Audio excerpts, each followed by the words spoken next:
आरती बचपन से ही पढ़ने में बहुत कमजोर थी। उसका शरीर का रंग सांवला था, चेहरे का डिजाइन कुछ खास नहीं था, औरों के अपेक्षा भगवान उसके दांतों के भी बनावट अच्छा नहीं दिए थे। आरती का चेहरा अच्छा ना होने के कारण स्कूल में बच्चा अक्सर उसे चढ़ाते रहते थे। कोई आरती का फ्रेंड बनने के लिए तैयार नहीं था।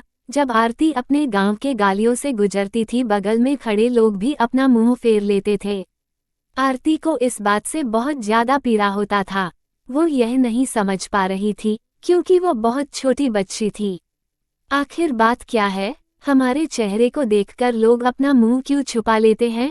आरती जब स्कूल से घर वापस आती थी तब अपने माँ से एक यही सवाल करती थी कि माँ, जब हम अपने स्कूल से घर आती हूँ तो लोग हमें ऐसे क्यों देखते हैं और स्कूल में भी हमसे कोई बात नहीं करता है। हमारा कोई फ्रेंड भी नहीं बन रहा है, अतः हमसे कोई बातचीत भी नहीं करता है। इतना बात सुनकर आरती की माँ की आंख में आंसू आ गया। वो फफक फफक कर रोने लगी, लेकिन अपनी बिटिया को यह नहीं समझा पा रही थी, तुमसे लोग इतना घृणा क्यों करते हैं। माँ आरती से बहुत ज्यादा प्यार करती थी। गली मोहल्ले में आरती को मनहूस जब लोग बोला करते थे, आरती की माँ कड़ी शब्दों में जवाब दे देती थी। आरती के माँ अपने कलेजे के टुकड़े को हर वक्त अपने साथ में रहती थी और जो भी उसे बोलता था उसके बदले में जवाब देती थी। आरती धीरे धीरे अपनी पूरी उम्र जीने की एक आदत बना ली और जो लोग बोल रहे थे उसके पीछे कुछ और सुनने के लिए तैयार नहीं रहती थी। बस अपने काम से मतलब रखती थी, पढ़ाई करती थी और वापस घर लौट जाती थी। धीरे धीरे आरती बड़ी होते चली गई। अब उसका उम्र शादी करने लायक हो गया था। अब उसके पापा लड़का खोजने के लिए एक गांव से दूसरे गांव में जाने लगे, लेकिन जो भी लड़का वाला आरती को देखने के आता था वह बिना पसंद किए ही लौट जाता था। ऐसे बहुत बार हुआ। अब बहुत दिक्कत होने लगा आरती को शादी करने में। आरती के पापा भी थक चुके थे लड़का खोजते खोजते। ऐसा कोई गांव नहीं था जिस गांव में आरती के पिता लड़का खोजने के लिए नहीं गए थे। अब आरती के पापा भी गुस्से में आकर आरती को मनहूस बोलना चालू कर दिया। लेकिन माँ तो एक ऐसी थी जो सभी लोगों को समझाती थी और आरती के बारे में भला बुरा कहने वालों को सबक सिखाती थी। भगवान ने भी आरती के साथ बहुत ही क्रूरता मजाक किए थे। शरीर के बनावट ऐसे बना दिए थे जिसे देखकर कोई भी लड़का वाला पसंद ही करता था। आरती भी इस बात को लेकर चिंता कर रही थी कि पापा हमारे लिए इतना दूर दूर तक जाते हैं लड़का देखने के लिए, लेकिन हमें कोई भी लड़का पसंद नहीं करता है। आरती अपने कामों में ज्यादा व्यस्त रहती थी। वो खाना बनाने में बहुत ज्यादा समय देती थी। आरती की खाना बनाने में बहुत ज्यादा मजा आता था। आरती ने बहुत सारे खाना बनाने की रेसिपी के बारे में जानकारी हासिल कर ली थी। इसके लिए उन्होंने किताबें, रेडियो, टीवी चैनल पर वीडियो देख ली थी। आरती के द्वारा बनाया गया खाना बहुत स्वादिष्ट और टेस्टी होता था। आरती की तारीफ उसके चेहरे से कोई नहीं करता था, लेकिन उनकी खाना बनाने का जो तरीका था, उनके खाना में जो स्वादिष्ट था, उसे हर कोई तारीफ करता था। खाना बनाने में आरती के जितने भी आजू बाजू औरतें थीं, उन सभी औरतें में बहुत ज्यादा फेमस हो गई थी। जिस औरत को लगता था कि आज नया खाना बनाना है और कुछ नया आइडिया इसमें टेस्टी लाना है, तो औरत आरती के पास में आकर जानकारी लेती थी। बहुत सारे औरत ये भी सोचती थी कि आरती के द्वारा बनाए गए खाना को हम सीख लें, लेकिन यह उन सभी के बस की बात नहीं था। आरती के हाथ में ऐसा टाइमिंग जादू था जो आरती के इस कला को कोई सीख नहीं पाया।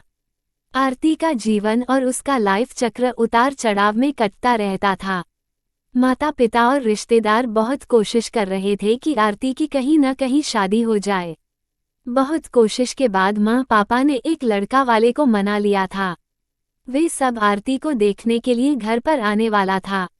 आरती को इस बात की खबर लग जाती है कि हमारी शादी होने वाला है। आरती दुखी हो जाती है और गुस्सा करने लगती है और आरती रोती हुई कहने लगती है कि आप सब इतना सारे लड़के वालों को देखने के लिए बुलाते हो, लेकिन कोई हमें पसंद नहीं करता है और जो भी आता है हमारी मजाक बनाकर चला जाता है। आप सबकी बदनामी होती है। गांव समाज का बोलता है कि लड़का वाला देखने आया था और आरती को पसंद नहीं किया। गांव वाले भी कहते हैं कि पता ना उसके मम्मी पापा कैसे उसको जन्म दिए हैं। इस मनहूस को कि कहीं शादी ठीक ही नहीं हो रहा है। आरती माँ ने आरती को समझाई कि शादी में अक्सर ऐसा होते रहता है। हर कोई पसंद किसी नहीं को होता है जिसे तुम पसंद आ जाओगी तो तुमसे जरूर शादी कर लेगा। तुम अपना ख्याल रखो, तुम अपने आप पर ध्यान दो। कौन तुम्हें पसंद करेगा या नहीं करेगा ये तुम उनके पर छोड़ दो। अगले दिन लड़का वाले आरती को देखने वाले थे, लेकिन आरती उसी दिन सुबह में ही सज संवर कर कहीं निकल गई थी। लड़का वाले घर पर आते हैं, लेकिन मम्मी पापा को नहीं पता था कि आरती कहाँ गई है। जब लड़की देखने का बारी आता है तो आरती घर में नहीं थी। लड़का वाले इस पर गुस्सा हो जाते हैं और पूरा खरी खोटी सुनाते हैं आरती के मम्मी पापा को। वैसे भी पापा आरती पर बहुत ज्यादा गुस्सा करते थे, लेकिन उस दिन की हरकत से आरती के पापा के ऊपर खून सवार हो गया था। आरती ने अपने पापा को गुस्से में पागल कर दिया था। उस दिन आरती के पापा ने उसके मम्मी पर सारा गुस्सा उतार दिए। आरती के पापा ने उसके मम्मी को बहुत भाला बुरा कहे कि यह सब तुम्हारी सिर पर चाहने का नतीजा है। तुम्हारी ही वजह से आज आरती ऐसा हरकत कर रही है। अब शाम का वक्त होने वाला था। आरती घर को लौट चुकी थी। आरती के चेहरे पर बहुत ज्यादा खुशी था और उसके हाथ में एक चेक था। आरती कोई एक सर्टिफिकेट लेकर आई थी। आरती ने अपने उपलब्धि के बारे में अपनी मम्मी से कुछ बोलने वाली ही थी कि इसी बीच आरती के मम्मी ने उसको खरी खोटी सुनाना शुरू कर दिया। उसकी मम्मी ने आरती को इतना खरी खोटी सुनाई कि आरती सपना में भी यह नहीं सोच पाती कि मम्मी आज हमें इतना भला बुरा बोलेगी। इससे पहले आरती की मम्मी ने आरती को इस तरह के शब्दों का उच्चारण नहीं की थी। आरती के माँ ने एक बात बोली आरती से कि बाकी सब लोग सही कह रहे थे कि तुम सच में मनहूस हो। आज तुम्हारी वजह से सब कोई परेशान है। अच्छा तो होता कि तुम पैदा होते ही मर जाती। आज ये दिन हमें देखने को नहीं पड़ता। गांव घर में मेरा सिर नहीं उठ पा रहा है। आरती इस वाक्य को सुनकर अवाक थी। वो कुछ बोल नहीं पा रही थी, क्योंकि जब आरती बोलने की कोशिश कर रही थी उसके मम्मी की शब्दों से इसकी आवाज दब जाता था। आरती चुपचाप निठुर भाव से खड़ी थी। आरती की आंख में आंसू बहा रहे थे। आरती बिल्कुल व्याकुल हालत में खड़ी थी। वो कुछ बोल नहीं पा रही थी। आरती अपने माँ से एक ही सवाल कर रही थी, माँ क्या मैं इतनी बदनसीब हूँ कि मुझे आप मारना चाहती थी? क्या मैं मर जाऊँ इतनी बुरी हूँ? आप मुझे मारना चाहती थी? मैं ऐसी क्या गलती कर दी हूँ? आरती के द्वारा बोला गया एक भी बात का असर उसके मम्मी पर नहीं था। आरती की मम्मी काम कर रही थी और गुस्से में आरती के ऊपर में अनेकों बात का प्रहार कर रही थी। आरती निठुर भाव से अपनी मम्मी की ओर देख रही थी और उसके बातों को सुन रही थी। आंख से आंसू बहा रहे थे, लेकिन आरती चुपचाप खड़ी रही। आरती एक ही सवाल कर रही थी, माँ क्या आप मुझे मारना चाहते हो? गुस्से में मम्मी ने भी बोल दी हाँ। आरती बिना एक पल बिताए ही सीधा अपने कमरे में जाकर दरवाजा बंद कर लेती है। 1-2 मिनट के बाद में मम्मी का गुस्सा शांत होता है। तब आरती के मम्मी को अपनी गलती का एहसास होता है। उसके मम्मी आरती के रूम के तरफ गई और दरवाजा खोलने के लिए बोली, लेकिन आरती ने अपने रूम को अंदर से बंद कर लिया था। आरती के माँ ने जब देखी कि आरती अंदर से दरवाजा बंद कर ली है, आरती के माँ सोची कि यह कोई गलत कदम नहीं उठा ले। इसीलिए आरती के मम्मी ने उसके पापा के पास तुरंत कॉल की घर आने के लिए। दोनों ने दरवाजा खोलने के लिए काफी कोशिश की, लेकिन आरती ने दरवाजा नहीं खोली। कुछ समय बीतने के बाद आरती के पापा को अब एहसास हो गया कि आरती कुछ गलत कर ली है। आरती के पापा ने तुरंत दरवाजा को तोड़ दिए। आरती के मम्मी पापा ने अंदर का सीन देखा तो अवाक रह गए। आरती ने दुपट्टे का फंदा बनाकर पंखा से लटक रही थी। अभी ज्यादा वक्त इतनी बुरी हूँ? आप मुझे मारना चाहती थी? मैं ऐसी क्या गलती कर दी हूँ? आरती के द्वारा बोला गया एक भी बात का असर उसके मम्मी पर नहीं था। आरती की मम्मी काम कर रही थी और गुस्से में आरती के ऊपर में अनेकों बात का प्रहार कर रही थी। आरती निठुर भाव, इसीलिए आरती के मम्मी ने उसके पापा के पास तुरंत कॉल की घर आने के लिए। दोनों ने दरवाजा खोलने के लिए काफी कोशिश की, लेकिन आरती ने दरवाजा नहीं खोली। कुछ समय बीतने के बाद आरती के पापा को अब एहसास हो गया कि आरती कुछ गलत कर ली है। आरती के पापा ने तुरंत दरवाजा को तोड़ दिए। आरती के मम्मी पापा ने अंदर का सीन देखा तो अवाक रह गए। आरती ने दुपट्टे का फंदा बनाकर पंखा से लटक रही थी। अभी ज्यादा वक्त नहीं हुआ था, वो सिर्फ बेहोश हुई थी। माँ और पापा ने तुरंत उसे उठाकर पंखा से अलग किए।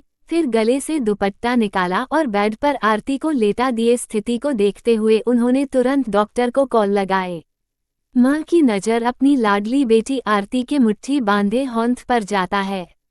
हाथ में एक चिट्ठी रहता है और टेबल पर पड़ी 5 लाख का चेक मिलता है, जिसमें 5 स्टार होटल में सेफ की नौकरी करने के लिए कन्फर्मेशन लेटर था। उसी कन्फर्मेशन लेटर और चिट्ठी को लेने के लिए आरती बाहर गई हुई थी।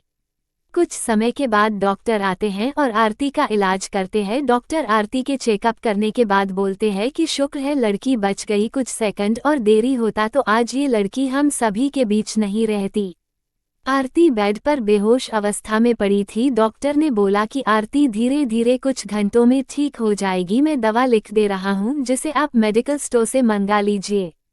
माँ और पापा ने उस चिट्ठी को खोलकर पढ़ा, जिसमें कुछ इस प्रकार से लिखा था, मम्मी और पापा, मैं जानती हूँ कि मैं जन्म से लेकर आज तक कोई ऐसा कार्य नहीं की जिससे आप लोगों का गर्व महसूस हो, लेकिन मैं आपसे बताना चाहता हूँ कि मैं खाना पकाने में नेशनल लेवल कंपटीशन को जीत चुकी हूँ। इसमें मुझे 5 लाख रुपए का चेक और प्रथम स्थान मिला है। मेरे द्वारा बनाया गया खाना ऑर्गेनाइजेशन को इतना पसंद आया कि वो मुझे एक बहुत बड़े होटल में बतौर मास्टर शेफ की नौकरी के लिए कन्फर्मेशन लेटर भी दे दिया था। पूरी दुनिया मुझे खिलाफ हो, मुझे इस बात का कोई फर्क नहीं पड़ता था और नहीं पापा की कड़वी बातें मुझे रुलाती थी। मैं पापा से हर वक्त प्यार करती थी और मम्मी को दिल से चाहती थी। मैं जानती थी कि मम्मी और पापा केवल बाहर से ही सख्त दिखते हैं, लेकिन अंदर से मुझे बहुत ज़्यादा प्यार करते हैं। यदि मम्मी और पापा मुझे प्यार नहीं करते तो मेरे लिए बिना कहे हुए कपड़ा, मिठाइयाँ, किताबें नहीं लेकर देते। माँ की ममता और प्यार को कोई क्या बयां कर सकता है। माँ मेरी चाहत और दुनिया थी।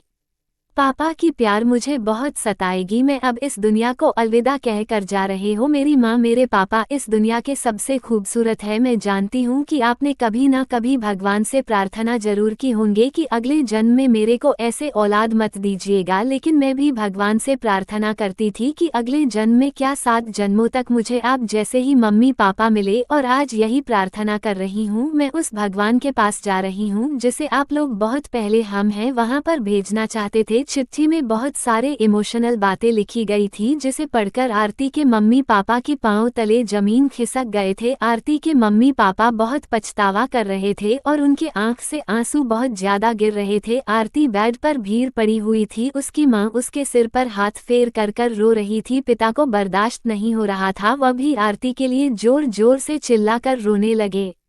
आज की इस कहानी से हमें यही शिक्षा मिलता है कि हमें कभी भी दूसरे के बारे में कमेंट नहीं करना चाहिए। भगवान जो भी उस व्यक्ति को दिए वो कुछ सोच समझकर ही दिए होंगे। दूसरे पर कमेंट करने से पहले खुद को भी देख लेना चाहिए कि हमारे अंदर कितना अवगुण है। आपको ये कहानी कैसी लगी, हमें कमेंट सेक्शन में जरूर बताएगा। धन्यवाद।